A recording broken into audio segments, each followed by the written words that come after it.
Ընտանիքի միակ կերակրողն ինքն էր, թոշակառու մայրը եւ վատառողջ կինը։ Կտաս ցուսմունք, կգնաս տուն։ Բնականաբար չէր կարող խոստովանել մի բան, որը չկար, մեծածավալ գործ ուղարկում են դատարան, որտեղ դատակոչում վկա չունենք։ Արման Ջանինյանին շատ քաղաքավարի ճակերտներով առաջարկում են մեկնել երրորդ երկիր, պահպանելով օրենքով գող բարձր այդ աստիճանակարգումը, մարդը չի գտնում Հայաստանում։ Արմնուր լրատվականի հարգելի հետևորդներ, մենք մեր տաղավարում հյուրընկալել ենք փաստաբան Արայիկ Պապիկյանին, մենք կզրուցենք օրենքով գող Արման Ջանինյանի շուրջ կատարվող իրադարձությունների մասին, որին պարբերաբար մեր լրատվամիջոցը անդրադարձել էր, Հայաստանից արտաքսել էին, նրան նոր մեղադրանքներ են ներկայացվել, ըստ էության նաև օրենքով գողը հրապարակային հայտարարել էր, որ ինքը պատրաստ է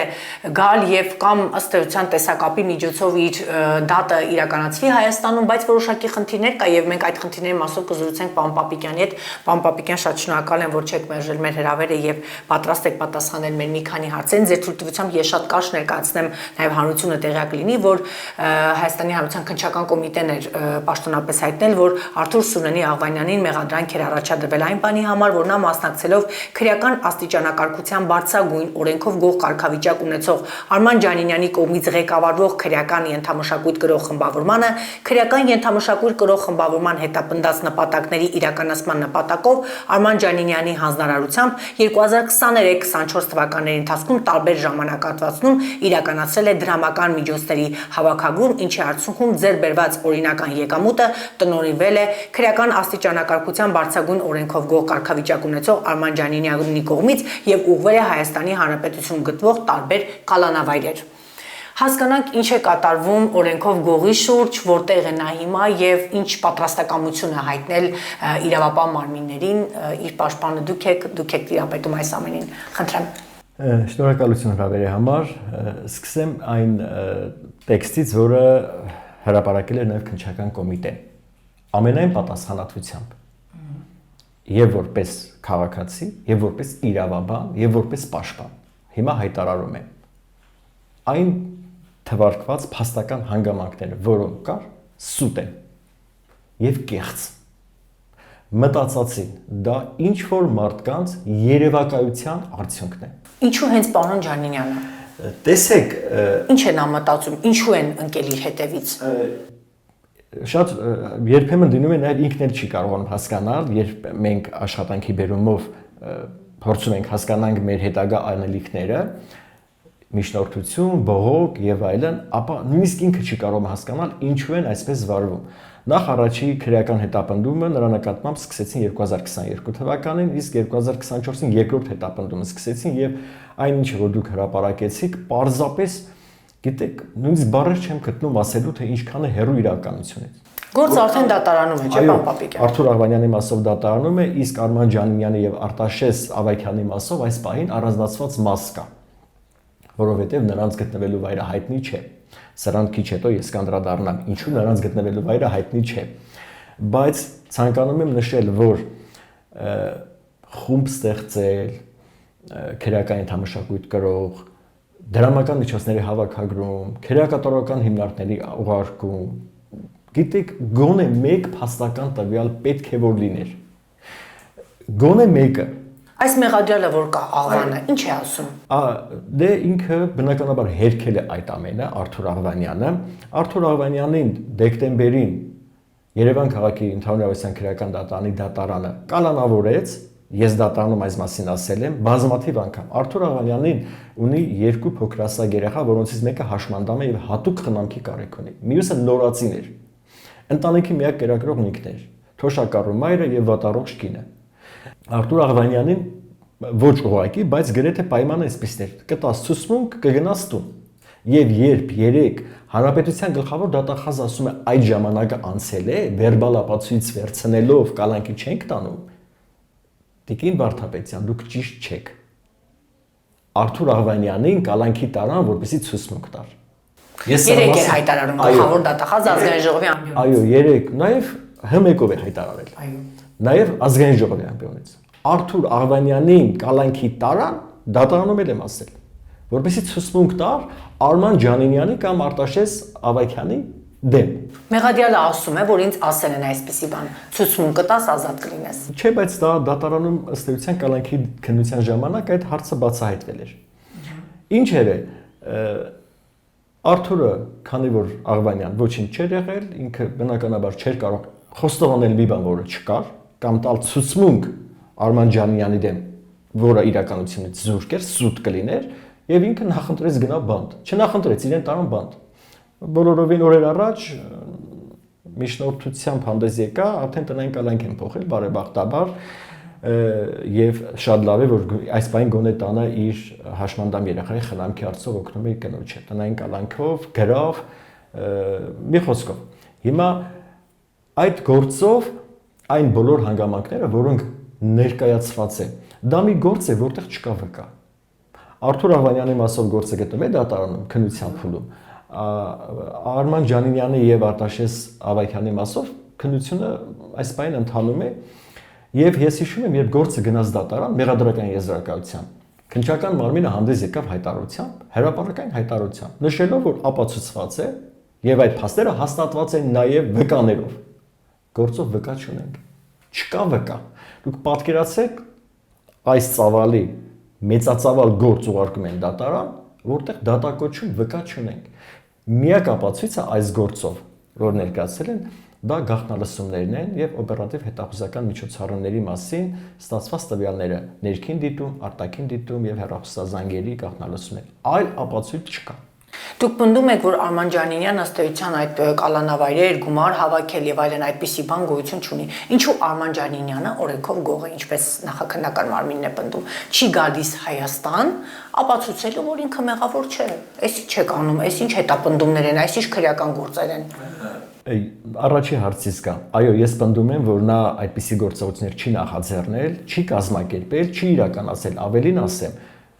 նրա մեղադրանքում նշված է նաեւ, որ ինքը տնօրինել է այդ գումարները։ Այո, հավաքել։ Սա սուտ է։ Ես բառացի ասում եմ, սուտ է, կեղծ է։ Ես չգիտեմ ավելի կոռեկտ ինչ բառ գտնեմ, որպեսզի ասեմ։ Արման Ջանինյանը ոչ միայն չի հավաքագրել, այլ չի էլ տնօրինել։ Ինչու չի գալիս Հայաստան, պարոն Պապիկյան։ Անդրադառնամ նրան, ինչու չի գալիս Հայաստան։ 2022 թվականի գործը, որ հարուցեց եւ ես ներգրավեցի որպես նրա պաշտպան։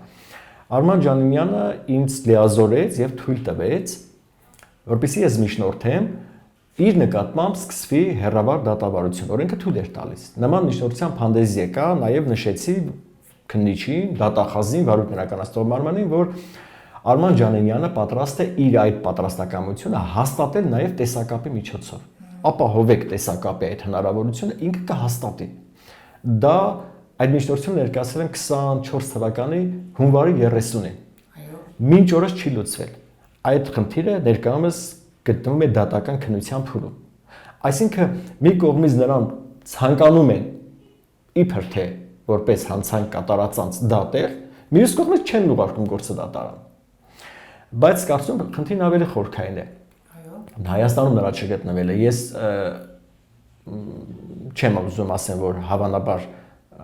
սենսացիոն լուր է, բայց նա եզակի ՀՀ քաղաքացիներից է, ում Հայաստանը փաստորեն նրան արտաքսել է Հայաստանից։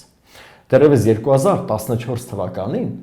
Հայաստանի Հանրապետության արտադրության նախարարը նրա պաշտպանին գրություն է տվել, որ Արման Ջանինյանի Հայաստան տեղափոխվելը նպատակահարմար չեն գտնում, այն ժամանակ ՌԴ-ում էր գտնվում, եւ չեն կարող երաշխավորել նրա անվտանգությունը։ Ոստի պետք է օրենքով գողը չգա Հայաստան։ Հիմա խնդիրը ես չգիտեմ, այդ գրությունից ընդամենը 2 տարի հետո Արման Ջանինյանը որոշում է վերադառնալ Հայաստան։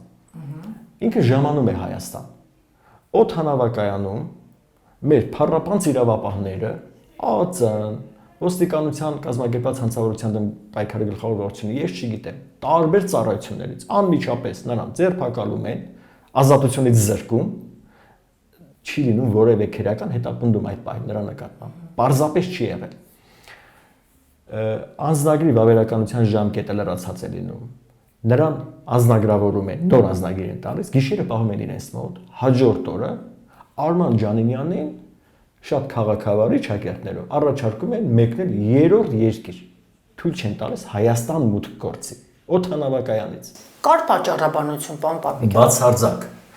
Կրկնում եմ, չի եղել քրեական հետապնդում։ Չի եղել որևէ վարույթ։ Արդյոք հիմքը 2014 թվականի այն գրությունն էր, որ նրա անվտանգությունը չեն կարող ապահովել Հայաստանում։ Ես հիմա ինքս ինձ բազմաթիվ անգամ այդ հարցը տվել եմ, նաև Արման Ջանյանի հետ աշխատանքի բերումով խոսելուց, արդարադատության նախարարի տեղակալը ինչպես կամ ինչ չափանիշով է որոշել, ում ցուցումով է որոշել, որ նրա անվտանգության երաշխավորման խնդիր ունի ՀՀ-ն։ Եթե ՀՀ-ն իր քաղաքացու անվտանգության երաշխավորման խնդիր ունի, ապա ՀՀ-ն որպես պետություն մեղմ ասած շատ տխուր վիճակում է գտնվում։ Այսինքն քաղաքացին իր երկրի այն անձնագիրը, որը տրվել է Արման Ջանյանին, նրա վերջի էջում գրված է այս անձնագիրը կրող քաղաքացու երաշխավորը կամ անձնական երաշխավորություն ապահովը ՀՀ-ն է։ Նրան տվել են ճանապարհել եւ ավելի քան 8 տարի հետո, 6 տարի հետո նրա նկատմամբ սկսում են Հայաստանում քրեական հետապնդումներ իրականացնել։ Անց ով Հայաստանում չի եղել եւ հետաքրքիր է դուք երբ որ ընթերցում եք այնտեղ պահպանելով օրենքով գող բարձր այդ աստիճանակարգումը մարդը չի գտնում Հայաստանում ոչինչ չի կատարել այս վերջի քրեական գործը, որը նախաձեռնվեց եւ Արման Ջանյանի նկատմամբ միանգամից 2 նոր հոդված ավելացվեց, նաեւ հանցավոր խումբ ստեղծելը եւ ղեկավարելը, պատկերացնում եք, խումբը ըստ քրեական վարույթի կազմված է 3 անձանցից Արման Ջանինյան, Արտաշես Սավակյան, Արթուր Աղվանյան։ Արման Ջանինյանը վերջի անգամ Հայաստանում եղել է 16 թվականին, Արտաշես Սավակյանը եւս ավելի վաղ առնվազն վերջի 7 տարին Հայաստանում չի եղել եւ Արթուր Աղվանյանն է միայն գտնում Հայաստանում, նրանց միջև որևէ կայուն կապ կամ որևէ կապ ապացույց չկա։ Ավելին ասեմ, նրանց այդ հանցավոր խմբի, ինչպես իրենք են բնորոշում, որևէ գործողություն, որևէ արարք, որևէ ոչ հետևանք եղել է, կա կամ հայտնաբերվել է։ Չկա պարզապես արարք, որը այս հանցավոր խումբը կատարած լինի։ Պատկերացնում եք, չունենք փաստական տվյալ։ Չկա այդպիսի բան, նույնիսկ Արթուր Աղվանյանի գործով դատարան ներկայացված մեղադրական ապացույցների մեջ, գաղտնալսումների մեջ չկա այդպիսին։ Ես ձեզ կուզենայի մի հետաքրքիր դրվագ, այդ քանի որ դատարանում արդեն հետազոտել ենք, այսպիսի մի դրվագ ասեմ։ Կա 2-3 անձանց հեռախոսային գաղտնալսում, հավանաբար դա արտաքին դիտման միջոցով է, որովհետև բնորոշ չէ հեռախոսային զրույցի, ավելի շատ դա արտաքին դիտումով են գաղտնալսել եւ այդ անձանցից մեկը այնտեղ նշված է տղամարդ 1, տղամարդ 2, հետագայում անունը ֆիքսում են, ինքը նշում է, որ Արմանի անունը մեկ անգամ շոշափում է, բայց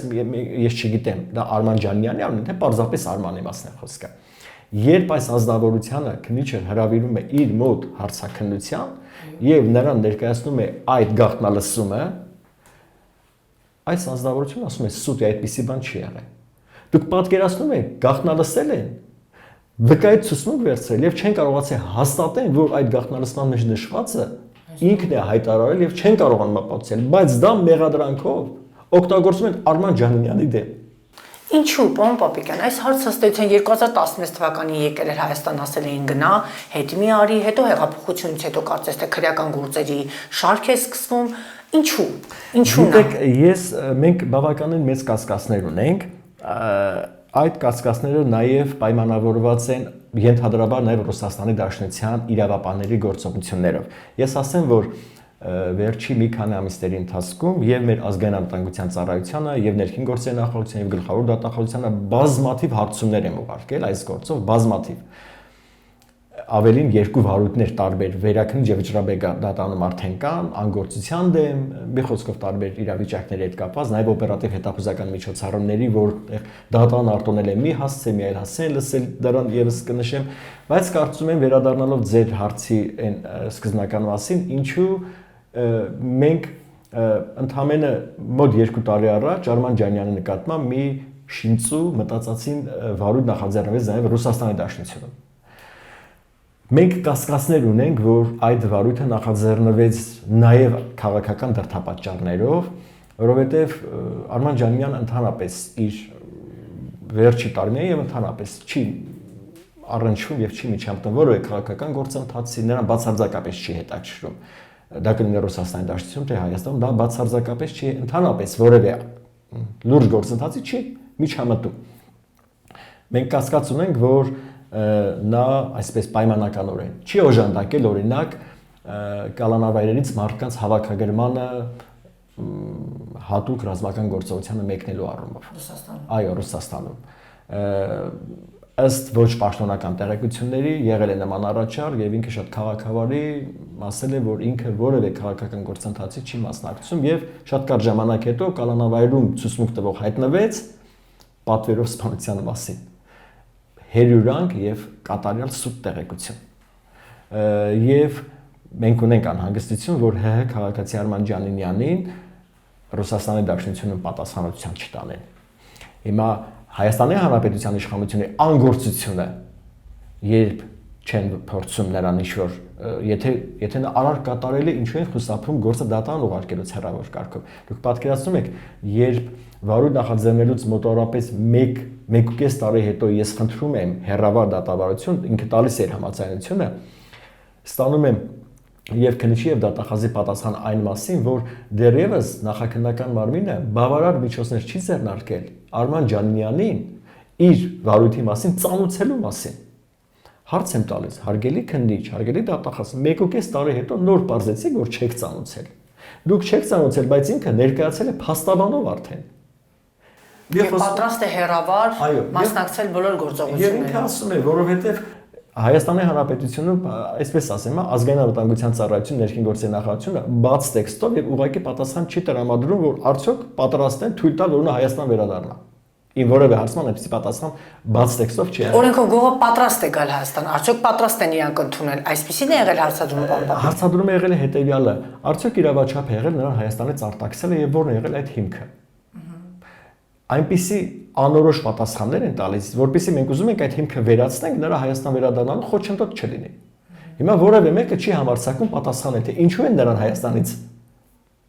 պաշտոնապես անունը չեն դնում արտաքսել, բայց ես նշեցի, մենք ունենք փաստաթուղթ։ Այո։